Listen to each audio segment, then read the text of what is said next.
बहुत पुरानी बात है। एक बहुत सुंदर नगरी के सामने दो भिक्षु अपने गुरुजी के साथ भिक्षा मांगते हुए गुजर रहे थे। तभी गुरुजी की नजर उस नगरी पर पड़ी।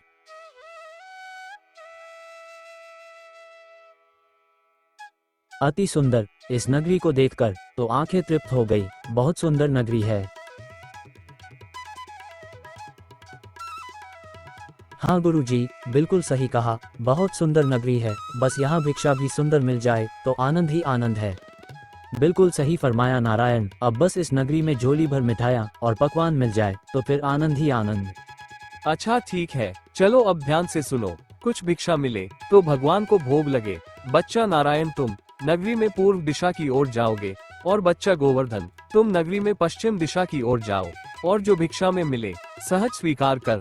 सूरज ढलने से पहले यही मिलना। चलो चलो अब भिक्षा के लिए प्रस्थान करो।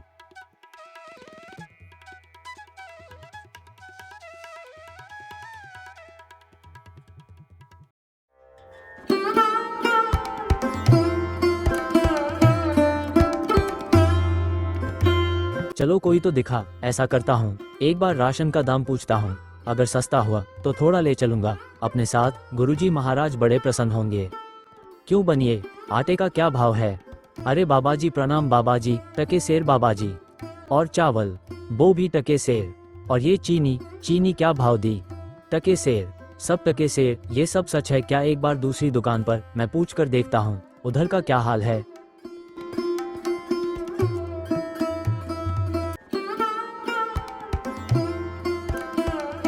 अरे बेटी, टमाटर कैसे दिए? टके सेर बाबाजी। और गोभी कैसे दिए? टके सेर बाबाजी, ये भी टके सेर। अरे वाह, आनंद ही आनंद। सब टके सेर।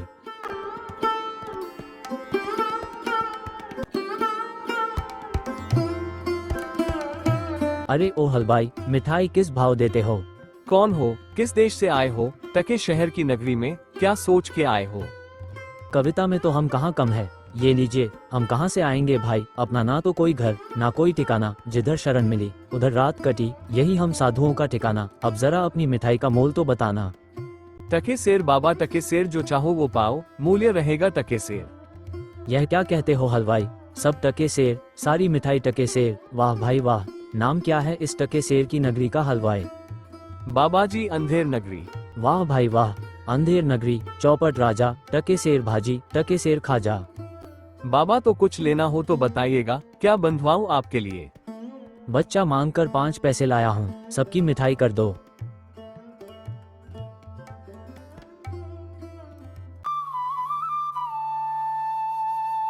बच्चा गोवर्धन, क्या भिक्षा लाए? गठरी तो बहुत भारी मालूम होती है। गुरुजी महाराज, 5 पैसे भिक्षा में मिले थे, उसी से गठरी भर मिठाई लाया हूँ।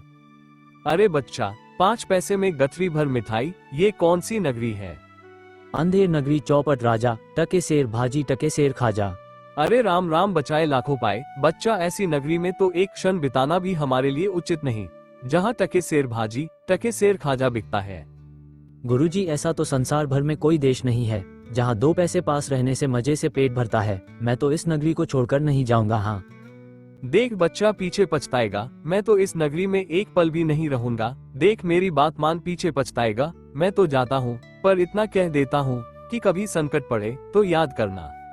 देख गोवर्धन, क्यों जिद करता है? जब गुरुजी ने कहा चल तो चल यहाँ से, यहाँ रुकना उचित नहीं।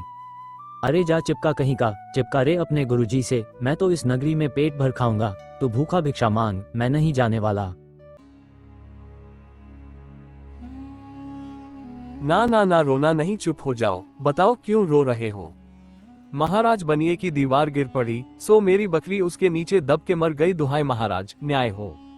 बहुत बुरा हुआ। हाँ तो फिर जाओ, उस बनिए को पकड़ कर लाओ।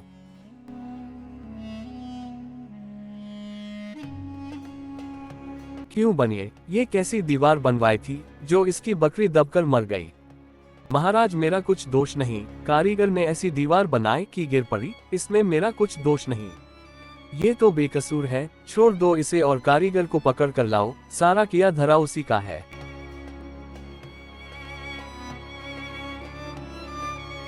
क्यों कारीगर, इसकी बकरी क्यों मर गई? महाराज, मेरा कोई कसूर नहीं। चुने वाले ने चुना ही ऐसा खराब बनाया कि दीवार गिर पड़ी। अच्छा तो ये बात है, खैर उस चूने वाले को बुलाओ।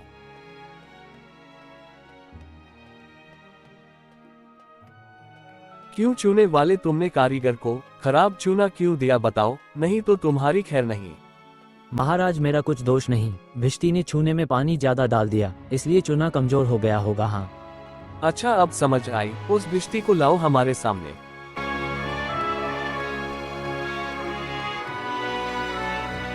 क्यों भिश्ती, इतना पानी क्यों मिलाया तुमने कि इसकी दीवार गिर पड़ी और बकरी दबकर मर गई।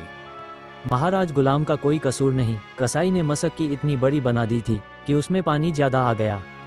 अच्छा कसाई को लेकर आओ और इस भिश्ती को निकालो यहाँ से।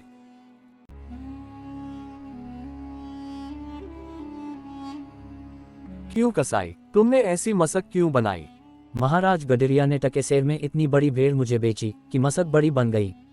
अच्छा तो चलो इस कसाई को निकालो यहाँ से और गडरिया को लाओ यहाँ पर।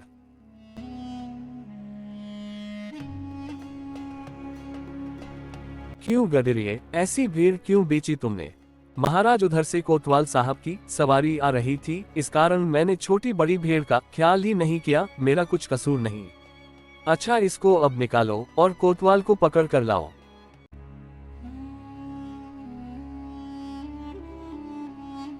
महाराज मेरा कसूर कैसे, मैं तो शहर के इंतजाम के लिए आया था, भला अगर अपना काम नहीं करूंगा तो अपना फर्ज कैसे निभाऊंगा। ये तो बड़ा गजब हुआ, कहीं ऐसा ना हो कि ये बेवकूफ अपने चक्कर में पूरे नगर को फूंक दे। नहीं नहीं, तुमने इतनी धूमधाम से सवारी क्यों निकाली। हाँ मंत्री जी सही कह रहे हैं, तुमने इतनी धूमधाम से सवारी क्यों निकाली, जिसका परिणाम ये हुआ कि बकरी मर गई। लेकिन महाराज, हम अब कुछ नहीं सुनना चाहते, ले जाओ इसे और फांसी पर चढ़ा दो। गुरुजी भी ना मुझे इस खूबसूरत नगरी से जाने को बोल रहे थे। मानता हूँ कि नगरी कुछ कारण के लिए अच्छी नहीं, लेकिन मुझ साधु का क्या, मुझे तो खाने को चाहिए और आराम करने को। वाह वाह, लड्डू तो बहुत ही स्वादिष्ट है। कुछ ही दिन हुए हैं, अभी नगरी में कहीं मैं मोटा तो नहीं हो गया। तभी राजा के कुछ सिपाही गोवर्धन को घेर लेते हैं। यही मोटा सही है, चल जरा चल, मिठाई खाकर खूब मोटा हो रहा है, आज मजा मिलेगा तुझे। अरे ये आफत कहाँ से आई। अरे भाई मैंने तुम्हारा क्या बिगाड़ा है जो मुझे पकड़ते हो। आप तो बहुत मोटे हैं, इसलिए फांसी लगेगी आपको। मोटा होने से फांसी, अरे ये कहाँ का न्याय है। अरे साधुओं से हंसी नहीं की जाती बच्चा, जाओ जाओ यहाँ से, मैंने भोजन कर लिया है, अब साधना का वक्त है, जाओ। साधना तो हम करवाएंगे, जब सूली पर चढ़ जाओगे तब पता चलेगा कि फांसी है या हंसी है। सीधी तरह से चलते हो या घसीट कर ले जाएं। बात क्या है, एक साधु आदमी को बिना किसी बात के फांसी पर चढ़ाना चाहते हो। बात यह है कि कल कोतवाल को फांसी का हुक्म में हुआ था, लेकिन जब फांसी देने को उसे ले गए तो फांसी का फंदा बड़ा निकला और हमारे कोतवाल साहब तो दुबले हैं। फिर हम लोगों ने महाराज से अर्ज किया, इस पर हुक्म हुआ कि एक मोटा आदमी पकड़कर फांसी दे दो, क्योंकि बकरी मरने के अपराध में किसी न किसी को तो सजा मिलनी जरूरी है, नहीं तो सच्चा न्याय हो नहीं पाएगा। हे प्रभु, इस पापी पेट के चक्कर में मैंने गुरु जी की बात ना मानी। हे बाप रे, मुझ बेकसूर को क्यों फांसी दे रहे हो। अरे भाइयों, कुछ तो धर्म का ख्याल करो। अरे मुझे छोड़ दो मुझे, मैंने गुरुजी का कहना क्यों नहीं माना, उसी का फल है। गुरुजी कहाँ हो, गुरुजी मुझे अभी नहीं मरना।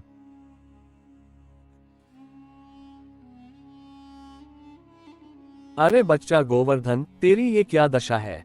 गुरुजी दीवार के नीचे बकरी दब गई, इसके लिए मुझे फांसी दी जा रही है। गुरुजी बचाइए मुझे, गुरुजी। अरे बच्चा, अरे मैंने तो तुझसे पहले ही कहा था ऐसे नगर में रहना ठीक नहीं, लेकिन तूने मेरी बात नहीं मानी।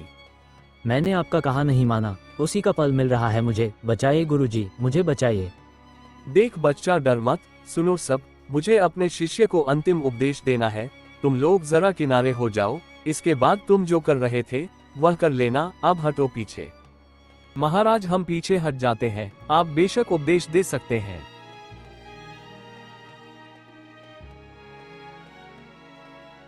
तब तो गुरुजी हम अभी फांसी पर चढ़ेंगे।